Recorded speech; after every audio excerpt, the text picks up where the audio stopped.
Hello everyone, hope you are doing well wherever you are and you're enjoying your day, evening, whatever the time is.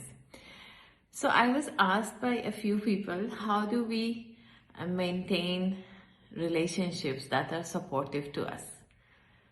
I wanted to answer this question, but before I get into the nitty-gritty of the relationships, because I do believe it's a valid question, relationships are actually the foundation of all of our life, and if they are conducive to our growth, and if they are relationships that are of support, of inspiration, then we all can grow together.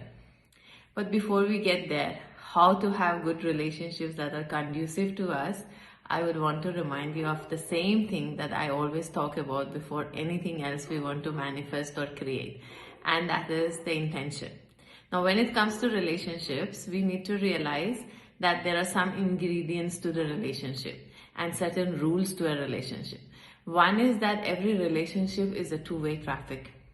It can never be one person always giving and the other only receiving.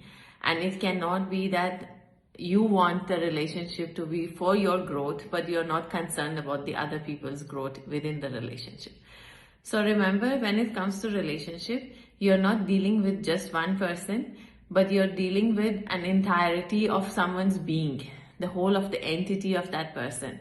So if you want to have relationships, the ingredients to relationships is to have understanding, to have an intention that the growth, the harmony, the balance, the peace, the beauty, the giving and receiving is maintained and is conducive to everyone which is involved in the relationship. And it should be based on what are we co-creating together, what are we doing together, how do we want to grow together instead of what am I getting here. Because when we think of only ourselves in the relationship, then what happens is we lose the essence of the foundation of a relationship. A relationship is based on two or more people coming together for a certain cause, to do things together. Now, how do we maintain and have balance in relationships? How do we have supportive relationships?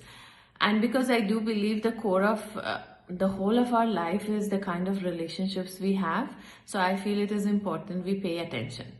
If certain relationships we have are relationships which are imposed upon us, let's say by birth, we are born into a family, we have extended families, there are relationships which we really don't have a choice. But as we grow, we can have choice and we can exercise our choices and create those kind of environments for ourselves.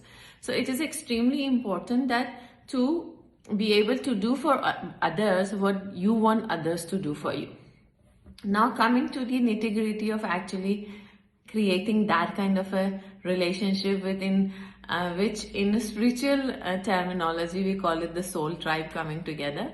So the first thing first, know yourself, who you are, what you enjoy, what you do not like, what is your non-negotiables, what kind of relationships you want, what does balance mean to you, what are the parameters you look most for in a relationship. Let's say you look for growth, you look for peace, you look for fun, you look for everything together, maybe whatever it is.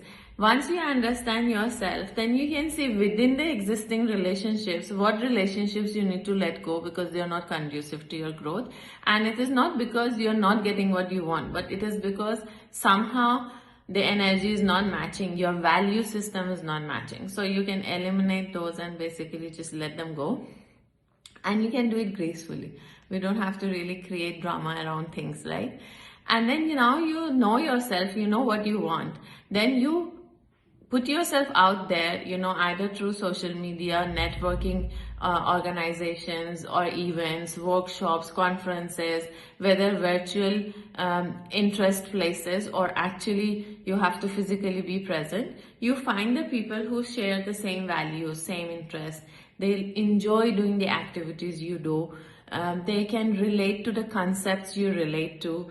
They can understand what is it that you want from life, and they can be your, they can challenge you to reach there. They can inspire you. They can be your accountability partner, or they can just add value to your life by adding more fun, more play, more pleasure, right? Once you've understood these two, then you need to be proactive in maintaining a relationship. Creating something, whether it is art, whether it is writing a book, or whether it is fame, or it is money, or relationship, or even health, is not very difficult. To maintain that level is what you need to be really careful about. So you need to be able to yourself be of support, add value, teach people, be there for people when they need you, spare time for them. Nothing more important than being able to give time, make people feel loved and understood and cared for around you. Be able to contribute in a way that they value, understand everyone's who's around you, their language of love, and give them love and support the way they need it from you. And also the most important thing, don't hesitate to seek help and support from your soul tribe. Because when we seek help, we are telling them, I'm vulnerable and I trust that you will not abuse my vulnerability, and I trust that you will support me and help me, and that will bring people to have a better connection together. I hope this video will serve you, and you will find your soul tribe and you will grow and co-create together. God bless.